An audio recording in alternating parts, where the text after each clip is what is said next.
She has professional experience in fundraising, grant writing, project management, community development, data analysis, fieldwork, best management practice design, and watershed modeling. She has a master's degree in biological systems engineering from the University of Wisconsin-Madison and a bachelor's degree in biosystems and agricultural engineering from the University of Kentucky. We also have with us today Dale Robertson, who's a research hydrologist with the U.S. Geological Survey in Middleton, Wisconsin. His current research with the USGS deals with modeling eutrophication and mixing in lakes and estimating loads and concentrations of nutrients and sediment in streams over large geographic areas, such as the Great Lakes and Mississippi basins. He's developing nutrient criteria for streams and rivers and examining the effects of climate change on the physical dynamics, ice cover, and productivity of lakes. And finally with us today, we have Corey McDonald. He's an assistant professor of environmental engineering at Michigan Technological University. His expertise is in the areas of limnology, aquatic terrestrial connectivity, nutrient biogeochemistry, carbon cycling and ecosystem metabolism, and water quality monitoring. He holds a PhD and master's degree in environmental engineering from Michigan Tech and a bachelor's degree in civil engineering from Michigan State University.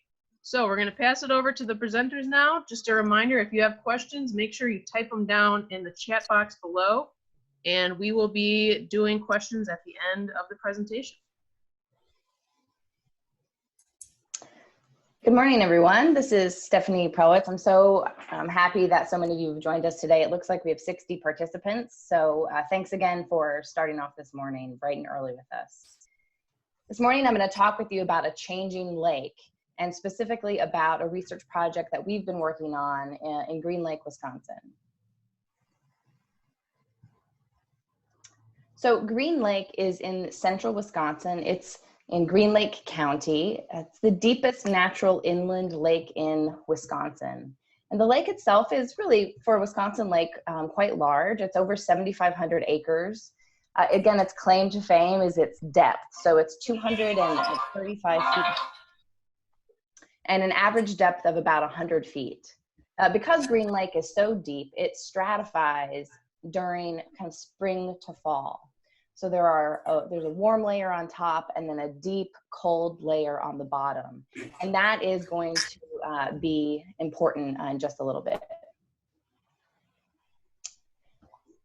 The watershed itself is 107 square miles. It spans multiple counties, which when you think about water quality, that makes a difference. And like many Midwestern landscapes, it's primarily agricultural. So about 65% of Green Lake is agriculture. We've got maybe 4% that's more urban, and the rest is wetlands, forests, open land, and water. This watershed is really important when you think about water quality because you have to go beyond the perimeter of the lake to the entire watershed. One thing that I wanted to mention about Green Lake, by the way, is that it has a 15 to 20 year retention time. So if you were to completely drain Green Lake, it would take that long to naturally fill again. Some people describe this as the average amount of time the drop of water is in Green Lake. If you're looking for a point of comparison, Lake Winnebago in Wisconsin is about 6 months, and Lake Huron is 22 years. So this long retention time is a blessing and a challenge. I like to compare it to turning the Titanic. It's hard for the water quality to worsen, but once it's on a downward trend, it's really exceptionally hard to improve it. So I'm trying to change my slide here. Just give me a minute.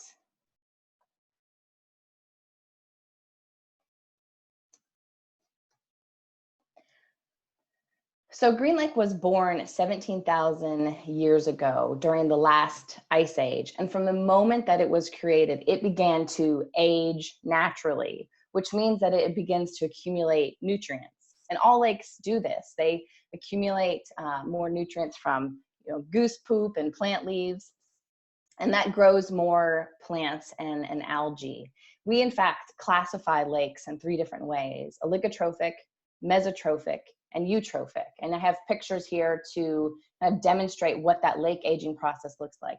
The one on the very far right is really closer to hypereutrophic, which we had to invent a new term to describe this really green, really biologically active lakes. That aging process happens from humans. Human pressures accelerate that aging process. So what would take centuries, we're now seeing lakes move through this aging process and decline in water quality in decades and years. Things like urban development and wastewater treatment facilities, tilling acres for agriculture, spreading manure and fertilizing them, and by the way, climate change with more intense, more frequent rain events. All of these pressures cause phosphorus to dump into the lake. And once that phosphorus is in the lake, 1 pound of phosphorus fuels the growth of about 500 pounds of algae. So this nutrient really plays a substantial role in water quality degradation. And in fact, in Green Lake, we're really good at measuring it. We're not guessing here. This, for example, is an aerial photograph of the southwest inlet of Green Lake. And you can see the southwest inlet on the left side of this photograph and the lake on the right side, and this plume of phosphorus-loaded sediment pouring into the lake. The good news is that there's a USGS sampler right there measuring every little bit of phosphorus that comes into the lake. By the way, I see Ben Siebers on the call here, and I want to give a shout out to Ben because he's the person who goes out to that sampler and collects the bottles and ships them off to State Lab of Hygiene to be analyzed for various nutrients. So in Green Lake, we measure about 95% of the flow and the nutrients coming into the lake. Between 2014 and 2018, there was about an average of 2,800 pounds of phosphorus making its way to the lake. One thing I'm just noticing here, I think we updated our slides from before. It looks like we're using an older version of our presentation. So Sarah, I'm not sure if we can mix it up here, but just maybe a note to the presenters that that we're using an old version of the presentation here. So in between 2014 and 2018, we got 20,000 pounds of phosphorus. But in 3 years, that phosphorus loading went up by 25%.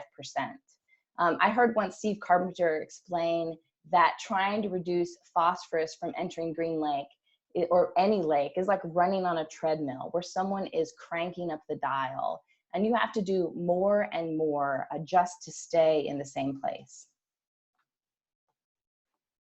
So these long-term pressures have meant a long-term decline in Green Lake's water quality. I mentioned before that this concept that Green Lake stratifies. So there's a warm layer on top and a cold layer on bottom beneath that dotted line. We're really worried about 3 things happening in Green Lake. One is a high surface phosphorus concentration.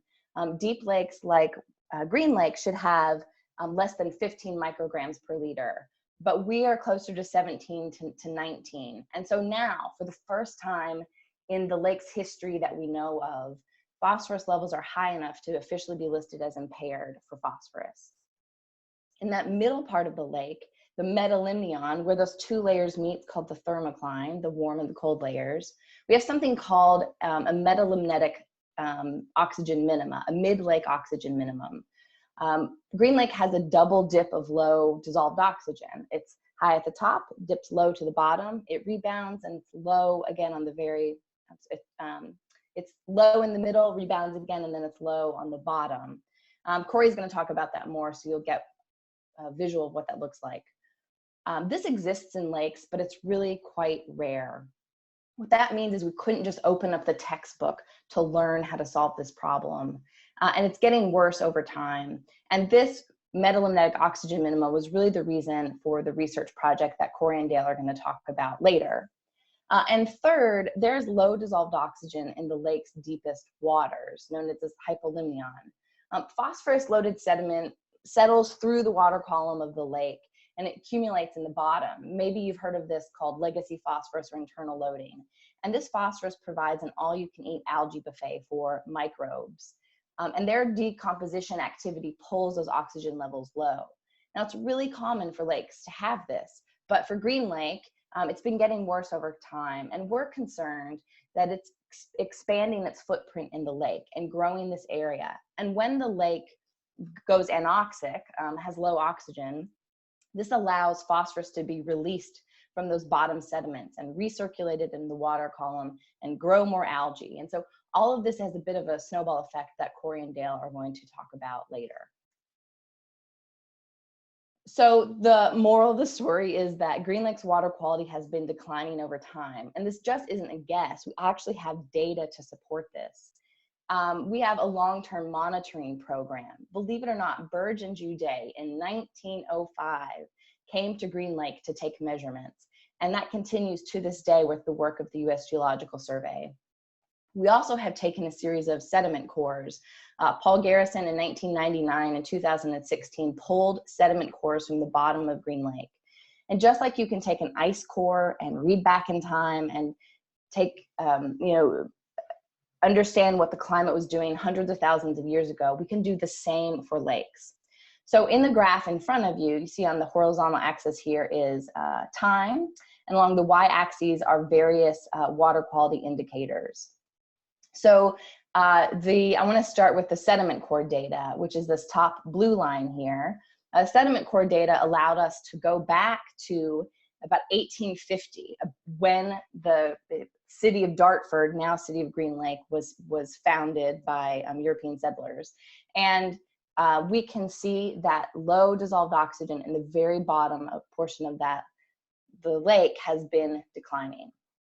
And also that sediment core allowed us to look at phosphorus accumulation in the bottom of the lake. And you can see that there is clearly an obvious increase in phosphorus accumulation. These cores are really good for trends, but we need to be careful to not make too many fine resolution proclamations. Those top sediments are really vulnerable, and you don't want to put too much weight on a single data point or two. So for example, this to me looks concerning, but we need to keep in mind that perhaps it could just be a strange point. The moral of the story is less dissolved oxygen, more phosphorus. And also then the metallomimetic oxygen minima, this is actual measured data, you can see is declining over time. So what we did then was put together a research project to understand what's going on here. We're going to talk through quickly this process that we implemented a comprehensive lake sampling campaign. We used that data to put together a series of lake models, trying to understand the mechanisms causing this low dissolved oxygen. And then finally, we want to determine management strategies to meet those water quality goals. I really didn't include step 2.5, which is to develop a lake restoration plan.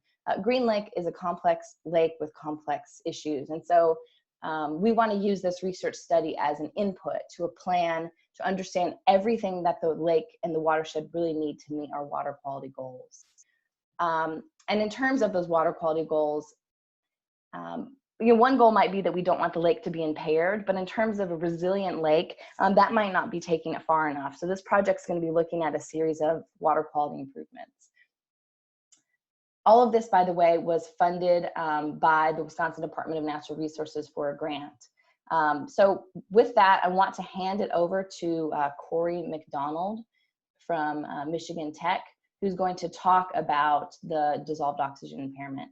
And then Corey, maybe as you're getting settled, Sarah, is it possible to switch over to the Rev 2 of this presentation, or are we locked and loaded here?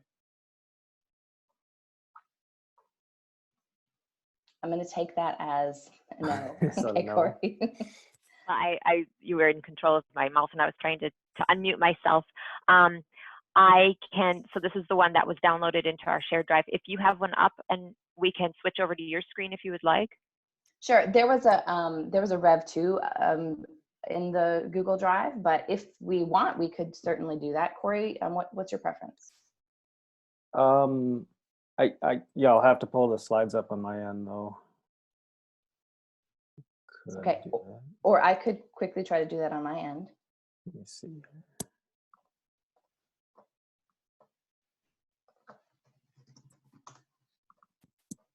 Why don't you, Corey, what if you just go ahead, and then I'll, on my end, I'll pull up the Google slides, and then we can switch over, and someone smarter than me can figure out how to do that. I do have them up right now if it's possible to share screen. Will that work?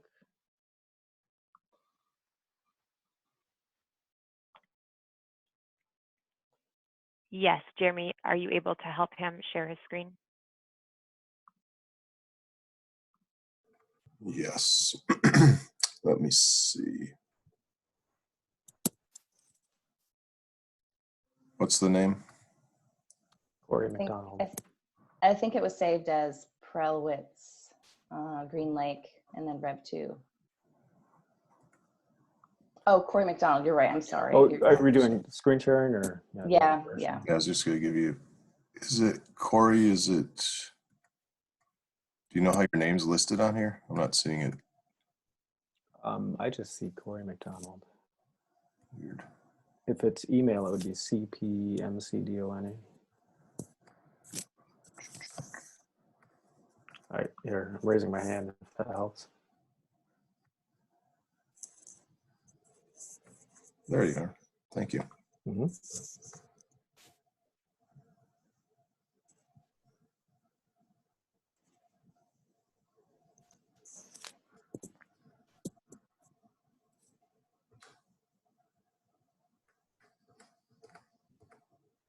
You disappeared on me.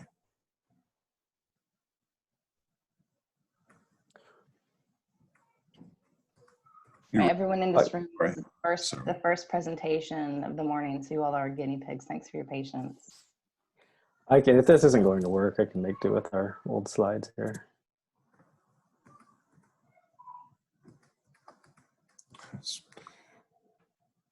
weird. You were up on my screen for a little bit and then you disappeared. Can you raise your hand one more time, Corey? See Yeah, it's up again. It is. Okay.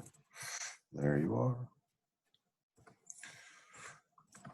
All right. So you should have co-host abilities, which means you could share your screen. Okay. Down at the bottom, there should be. Yep. Good. Does everybody see that? Yes, it looks good. Thanks, Corey. Great. Okay, thanks for your patience, everyone, and good morning. Again, I'm Corey McDonald. So I'm going to speak specifically about the dissolved oxygen impairment that Stephanie mentioned. I'm going to introduce a coupled field modeling study that we've been working on for the past couple years. Here in the title screen, it just says dissolved oxygen impairment. To clarify, that's the metalytic oxygen minimum, as Stephanie noted. Green Lake does have low oxygen in the bottom waters. That's a little more normal for such a deep lake. So what we're really focused on is this sort of mid-water column, low oxygen levels. And before I move on, I want to acknowledge my graduate student, Mata. She's the one that's been doing a lot of the modeling work that I'll be showing you.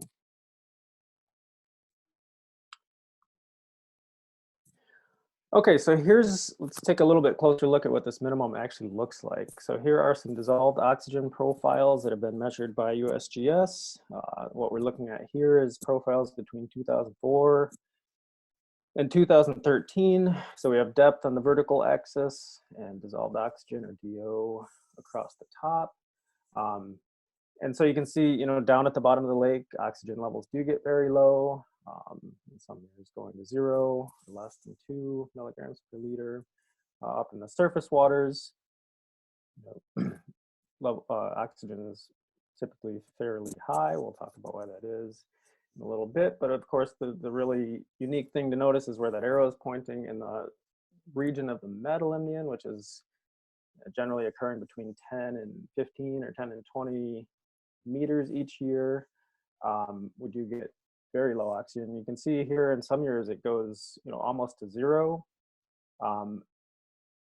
Stephanie mentioned there's Bergen Judet data going back to the early 1900s, and even then they noted that there was this minimum forming, but it was nowhere near as severe as it has been in more recent years. So there's some evidence that this has been getting steadily worse over time.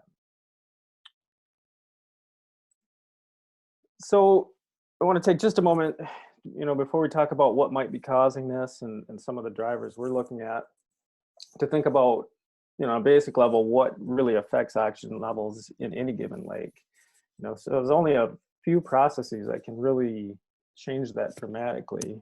And they're sort of depicted here in this cartoon. And one is exchange with the atmosphere, right? There's plenty of oxygen in the air.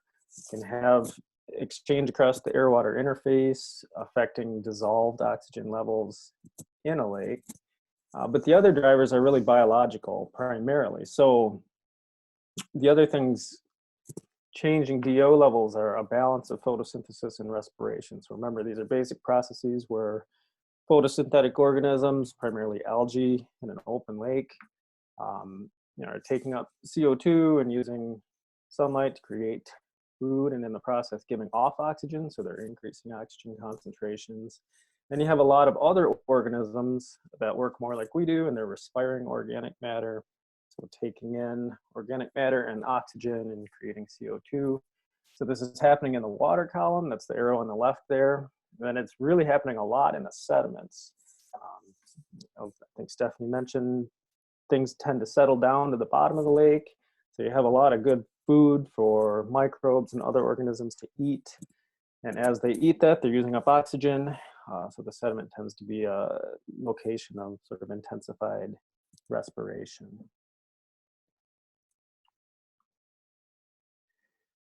So working off of this construct, understanding what processes actually control oxygen levels, we developed a number of different hypotheses for what could be driving this sort of unique or fairly unusual depletion of oxygen right in the middle of the water column at the metalimnion. And at the first cut, it's got to be respiration, right? Looking back at this previous slide, those are really the two ways we can lose oxygen. But we didn't know offhand if it was happening at the sediment or in the water column itself. So we think of sediment as something that happens at the bottom of the lake, but remember there's sediment sort of in contact with water at any depth of the lake.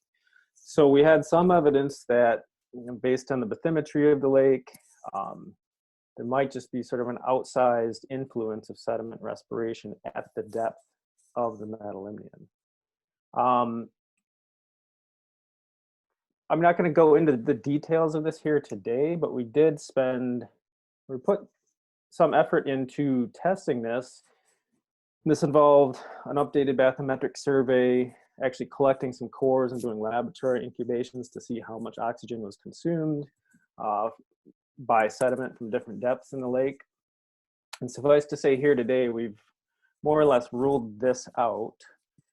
So that leads us to focus on this other sort of branch of this tree, in that whatever's driving oxygen down at the metalimnion appears to be happening there at the metalimnion, okay? So some organic matter is being respired there, but that still leaves a big question as to where is it coming from? So is this organic matter that's being produced in the epilimnion and the surface waters during the year? So in other words, the algae that are growing and the consumers that graze on them sort of settling down and being respired in that metalimnion? Is it that same type of production, but is it something that happened much earlier in the year? And we'll see a little bit more about what that looks like later.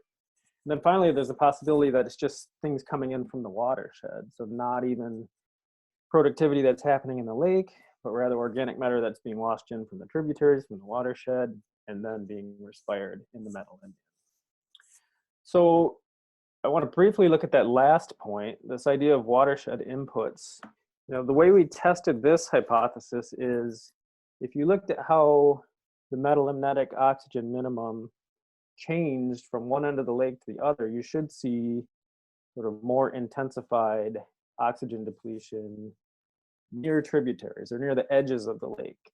So to test that, in 2017, Dale's team went out and did these Biofish Toes, which in this, they basically take an instrument that can measure things like oxygen in situ, and they tow it across the lake, and they also move it up and down through the water column at the same time.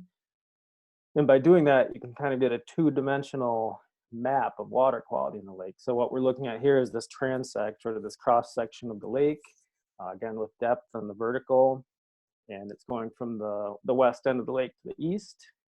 And there's not a color scale here, but this is oxygen and red is low. So I won't spend a lot of time talking about this, but the takeaway is that this metalimnetic oxygen minimum is pretty consistent throughout the lake. So when they run the toe over near tributaries, you don't see sort of increased respiration. And the way we interpret this is we're sort of going to rule out watershed sources as well. So that kind of pares down our potential causes of this metalimnic oxygen minimum to 2, really. So we know that the respiration is occurring in situ in the metalimnion, but we don't know exactly why that is, what's driving that respiration. So that's what I'm going to focus on for the rest of my few minutes here. So to introduce the field approach we used, I want to talk a little bit more about photosynthesis and respiration in lakes in general. Again, as we noted on the previous slide, these are processes that either consume or add oxygen to the system. And of course, as you all know, photosynthesis can only happen where there's light. So depending on where you are in the water column, you're going to get a different relative contribution of those 2 processes. So what I'm showing here is 2 sort of idealized profiles of dissolved oxygen over time. You see, if you're up at the surface of the lake, you tend to have this sort of wave sinusoidal pattern where during the day, you have photosynthesis occurring, oxygen levels temporarily increase. And then at night, when photosynthesis stops, respiration takes over and you have a decrease. And this sort of happens on a recurring cycle through night and day. Whereas if you move down into the deeper waters, there is no photosynthesis because there's no light. But you still have respiration. So down at those depths, you tend to have just this constant loss of oxygen. Now, the reason I'm showing you this is if you know that things change on this sort of subdaily scale, and you can measure things on sort of a subdaily scale, then you can get a really good handle on rates of photosynthesis and respiration occurring out in the lake. So that's what drove our field approach. So in 2017 and 2018, we placed 2 monitoring buoys out in the lake, 1 on each end. You can see on the map there. And each buoy had a string of between 6 and 12 optical dissolved oxygen sensors, and then another 20 or so temperature sensors. So these were placed out between May and October, so they kind of bracketed the whole stratified period, and these sensors logged once every hour. So we definitely have that sort of sub-daily measurement, and that let us back out actual photosynthesis and respiration rates just by observing how oxygen was changing at the hourly scale. So here's some of the data from one of those buoys. And this is just to kind of give you a sense of how temperatures change in the seasons we bracketed. So you can see early in the year in May, the water column was well mixed. It started to stratify about a month after the buoys were out. And then note, with the labels on the right there, that metalimnion occurs, it first appears at about, or the thermocline appears at about 10 meters, it moves down to about 14. So here on this color scale, kind of that greenish region is what we're talking about when we say the metalimnion. The one other thing I'll mention here, you see these sort of striations in the data. That's due to a seiche or an internal wave in the lake. So long lakes that are oriented with the wind. This is a not uncommon thing where you have sort of this sloshing back and forth of water. So those aren't real. They're sort of an artifact of the fact that our sensors were at a fixed location above the lake bottom, but the water was kind of moving up and down past those. So you get this sort of these vertical stripes. Now, I won't talk more about that, but that definitely complicated interpretation of these data. Okay, so here's what we're really interested in, the oxygen data. So this is sort of how this thing evolves on the left-hand side throughout the course of the year. You can see at the beginning of the year when things are well mixed, you have very high oxygen levels, especially at the surface. But moving through time, you can definitely see that minimum form right in that region of the thermocline or metalimnion that we just saw. And in this year, this was 2017 at the east end of the lake, it did go, oxygen levels were basically at 0 for a short period of time, around 14 meters. On the right's just another way of looking at the same information. These are time series from the sensors themselves. And all I want you to notice here is, going back to what we just illustrated on a couple slides ago, the black and the red are from the surface. You can see that there's not really a strong trend over time. Those kind of stay constant. The little jaggedness in those is that daily photosynthesis and nightly respiration. Whereas when you go down to the deeper ones, so the green, the orange, and the purple, those are at 13, 17, and 21 meters. So there's really no photosynthesis going on down there. So you see kind of this constant downward trend due to respiration. And notice that the slope is greatest on the green line, and that's the one that's right sort of in the area of the metalimnion.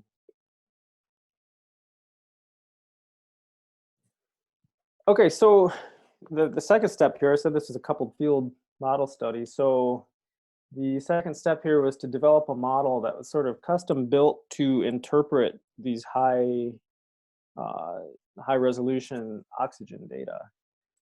So this model considered physical dynamics, so things like vertical water movement and mixing. Stratification obviously is important, and we backed all that out of the temperature data from the buoys. And then in terms of biological processes, and this is where I'll contrast with, Dale's going to show us sort of a bottom-up ecosystem model in a little bit that considers algal growth and nutrient uptake and all these things. Whereas here we really pared it down to the basics and just keyed everything off of the oxygen data that was coming from the buoys. So for biological processes, these match up to those arrows that we drew earlier.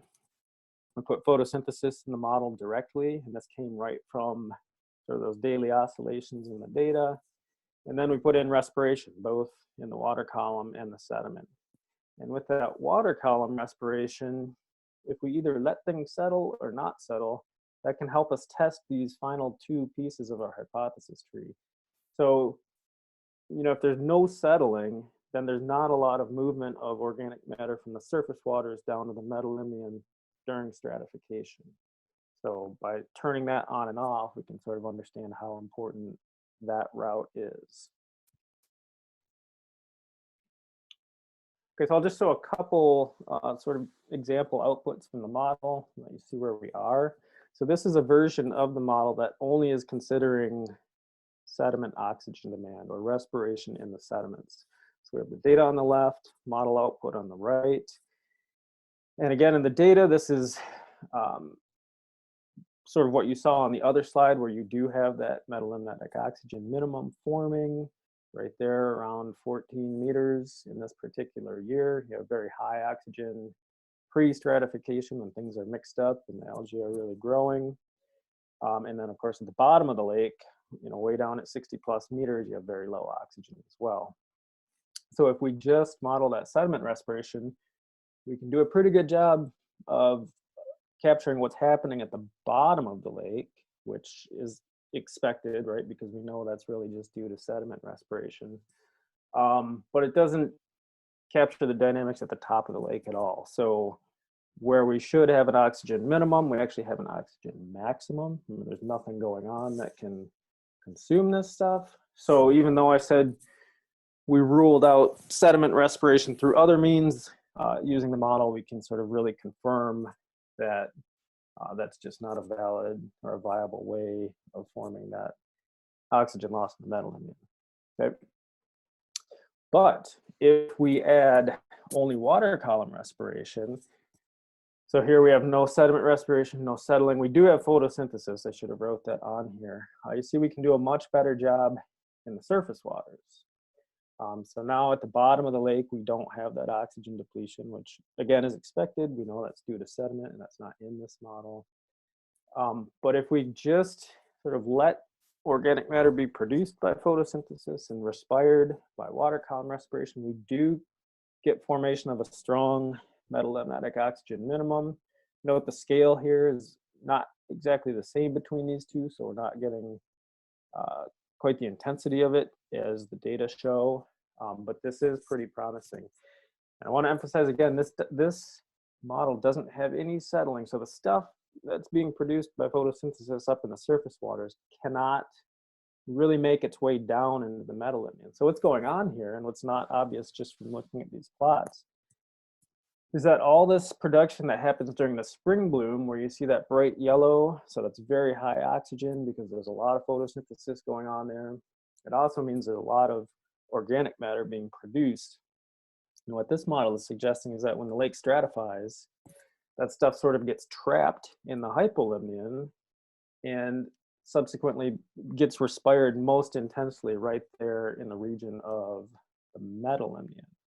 So this is kind of important in terms of understanding how to control this thing. We need to know maybe what part of the year to focus on. If it's the spring bloom that ends up correlating to the intensity of metalimnionic oxygen depletion, then we need to focus on management activities that reduce the intensity of the spring bloom. So to wrap up my section here again, so we sort of introduced this coupled field modeling approach whereby high frequency measurements of oxygen allow us to sort of directly model these oxygen producing and consuming processes. And at this point, this is a bit in process, but at this point we can confirm that it is respiration in the metalimnion, at that location, not sediment, that's causing the low dissolved oxygen there.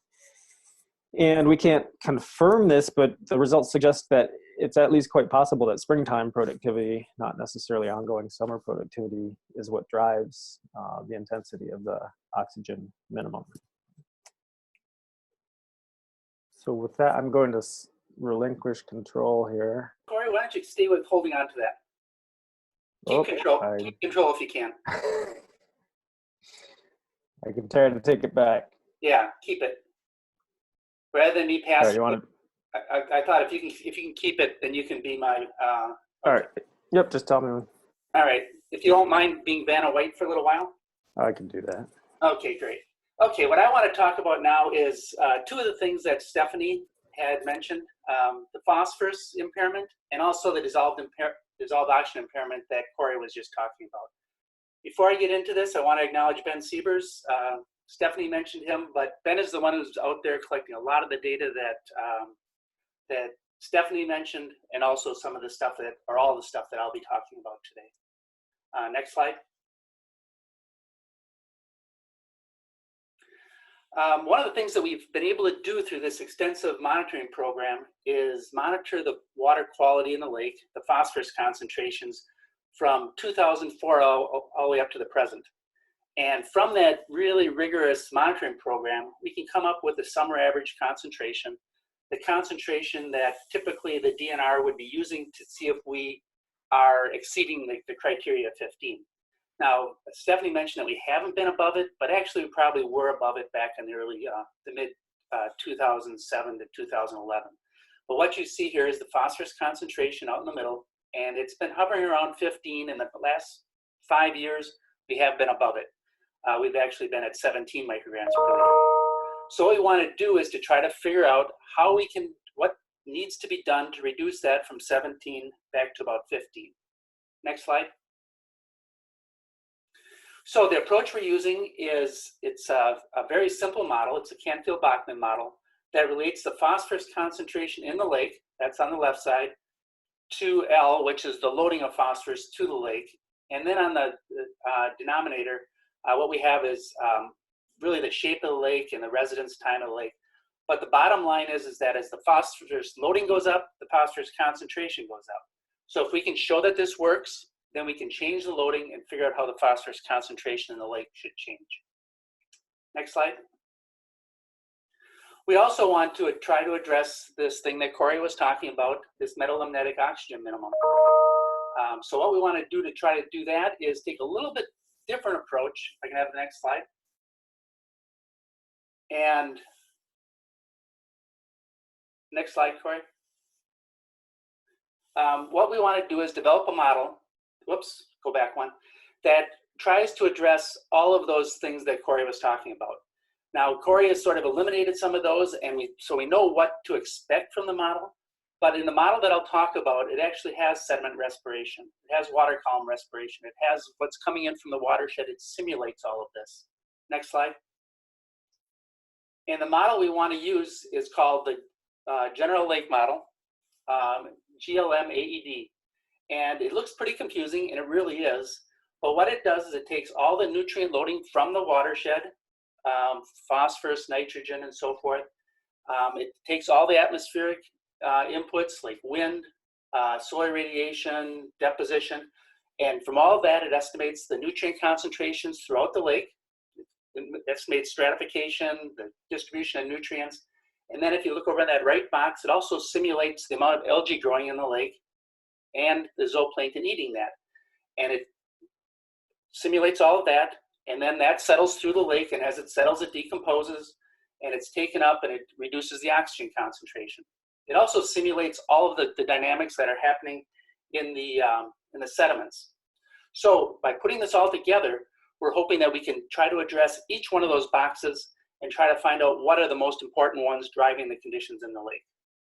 Next slide. Now to do all that, we need a pretty rigorous monitoring program. And we've had one of those from 2004. That's the stuff that Ben's been collecting a lot of data, not only in the lake, but also in the watershed.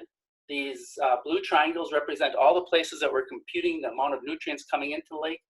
At all of those sites, we have gauging stations where we're monitoring the flow that's coming into the lake and all the nutrient concentrations throughout the storms, base flow, monitoring all of that, putting it together to come up with the loads of the lake at the main places coming in Silver, which is on the northwest part of, or the northeast part of the lake, Highway K, which is a picture that Stephanie showed earlier, and also some of the other tributaries. With that, we think we're estimating over 90% of the loading that's coming in from the watershed. In the lake itself, we've had a rigorous monitoring program that started back in 2004. We're measuring everything from temperature, oxygen, pH, profiles at these two locations. But we're also measuring the nutrient concentrations, and we've been doing that since 2004. But as part of this program that Stephanie did mention, that our intense monitoring program, we've been able to add phytoplankton and zooplankton to that for at least a year. So that helps us to try to tie down what our models are trying to say. So we have all this information. Next slide. From that, we've been able to estimate the total loading to the lake. And here we got not only the total load of 20,800 pounds, but we can break it down into Silver Creek, Highway K, some of the other tributaries. We've also have a monitoring program or a modeling program we didn't talk about that Paul Bumgard up at UW Green Bay put together, so we can estimate how much is coming in the remaining area. So we can see we got a huge part monitored. And then by looking at the amount of rainfall, we can estimate how much is coming in from atmospheric deposition. So with that, really, we think a real accurate nutrient budget, phosphorus budget, we can then go back to our Canfield-Bachmann model. If I can have the next slide. Hey, Dale, I got to interrupt you here and just let you know you have 5 minutes left. We have one question that's come in so far. I just want to squeeze in. When Corey was showing the buoy oxygen data, someone was wondering what the period start and end dates were for those data. For the buoy, we're basically running from shortly after ice out in, I think he was showing 2018, almost to ice out on the other end. So it was running all the way from May through October. So, May through okay. October. So anyhow, we want to put this all into the Canfield-Bachmann model. And this looks a little complicated, but it's not. What I show is a percent change in external phosphorus loading on the x-axis. So if you look at 0, that's looking at to see how the model works. And you can see the observed data matches the model data real well. Then we can increase the loading or decrease the loading and see what we should get. Then from this, what we can do is go over on the y-axis, go over to 15, and then go down and see what kind of phosphorus loading we need to reduce in order to get the concentration that we want in the lake. And so from this, we find out that to get 15, we need about an 18% reduction in external loading. That's on the west side of the lake. It went similar to that to the east side. It says we need about a 42% reduction in loading. So it gives us a range. Can I have the next slide? Now, that's addressing the phosphorus issue, but we also want to address the oxygen problem. And this model simulates a little bit of everything. It simulates temperature, the nutrient concentrations, the algal concentrations. So what I wanted to do is to show you that it simulates all of this. And each one of these, the bottom axis is time, the y-axis is depth. And so you can see in the upper left-hand corner for temperature, it starts off cold, and then you get that warm layer on top. Corey showed that. But we simulate temperature, the nutrients, the chlorophyll, and ultimately the oxygen, which is up in the upper right-hand corner. And you can see that through time, as it stratifies, you start to see that oxygen being consumed in the bottom, and a little bit of a hint of the oxygen being depleted at the thermocline. So it's not quite there. We're still calibrating the model, but it looks like what we're doing is getting a pretty accurate representation of not only the chlorophyll, which is shown lower in the boxes, but also the oxygen. So the idea here is that we can reduce the amount of nutrients coming in and see what it takes to reduce the dissolved oxygen. Also, because we have that huge data set from 2004 to the present, what we can do is look at correlations and see what drives this. And what we found is that the years that we have this higher dissolved oxygen problem in the middle are years that we have a little bit more phosphorus loading from the watershed, higher phosphorus concentrations. So can I have the next slide? So based on all that, preliminary conclusions is that we have an estimate of what kind of reductions we need from the watershed, about 18 to get the west side of the lake so it wouldn't be listed, and about 42% overall so we get the entire lake so they would not be listed for oxygen or for phosphorus impairment. Next slide. In terms of the metalimnetic oxygen problems, what we found is from looking at all the data that it seems like we're seeing worse conditions during high loading years, which drive not only the spring loading, but the summer loading. Corey showed that spring is really important, but I think the difference between what he showed and these very lower numbers may be a lot of what's happening during the summer. So I think it's a combination of those two. But really what we need is a little bit more modeling, get the model to come out a little bit more representing all those conditions. Then we can run the GLM AED like we do for the Canfield-Bachmann model. And from that, we can figure out what kind of load reductions we need to also get that phosphorus or the oxygen problems removed from the middle of the lake. We don't think we get the bottom of the lake, but hopefully we can reduce the problems that we're seeing at the metalimnetic oxygen part of it. So with that, I'll pass it on to Stephanie. Thanks, Dale. Corey, if you could just go ahead to the timeline graphic. I know we're short on time here. What I want to do is just quickly wrap up and let you know that this research project is really part of a larger effort to reach our water quality goals. For many years, we've been installing best management practices in the watershed. Since 2012, we've worked with our lake management partners and, importantly, landowners to install over 150 best management practices in the watershed. We merge funding sources to make those free for landowners. We're going to complete the lake study to get our water quality or reduction requirements for P, and then really use this robust program to measure water quality changes. And then down the road, who knows when, 2025, 2050, we hope to achieve our water quality goals that really support a resilient green lake. So this research project is part of an overall lake restoration strategy. With that, I don't know if we have time for questions, but looks like there's one in the chat box. Yep, there's one from John Nelson here. He's wondering what time period is reasonable at the current level of watershed improvement to reduce loading by 42%.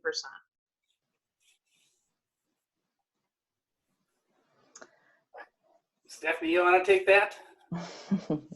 I guess the issue is that 42% is trying to reduce the entire lake to be delisted. Typically, what people do is look at the volumetrically over the entire thing, which is much closer to 20%. So it really depends. If we're trying to get the entire lake listed, it's going to take a while. But some of the models say we can get down to a 42% reduction. But it might take a while. And then, like Stephanie said, it's a big lake, so it's going to have some inertia in it. I think that John brings up an important question that we really feel an urgency here to make sure that we're communicating to our donors and our members that we're not over-promising and under-delivering water quality changes. I think a 42% reduction is going to be difficult. And so we're looking not only to, I think we're going to rely not only on watershed practices, but also potentially in lake management to achieve our water quality goals because time is ticking, the clock is ticking, and those best management practices we recognize take a long time to identify and implement. So it's going to take a robust restoration plan, multidimensional, I think, to achieve those goals. I think the other thing is that these are not huge numbers compared to what we're seeing like for Lake Mendota in Madison or Winnebago. So I think, like Stephanie said, try to get on top of it right away so it doesn't get to the kind of reductions that other places need. All right, well, thank you very much for our speakers today. That's the end of our first session of the day. Way to go, everyone. There's a quick question that someone wants to know how much the cost of that could be, if you could estimate that super quickly. Otherwise, I want to remind everyone the keynote starts at 9, and I put a link to that in the chat box. I think if we're talking about implementing this entire restoration plan to implement a resilient Green Lake, I think we could easily be talking about hundreds of millions of dollars over the long haul. So this is not this is a significant undertaking we're talking about here. Thank you. A good lesson in how prevention is always probably the cheapest option, huh? You bet. Alrighty. So everyone, we will hope to see you in the keynote speaker presentation. Otherwise, enjoy the rest of your sessions, and thanks for being with us here today.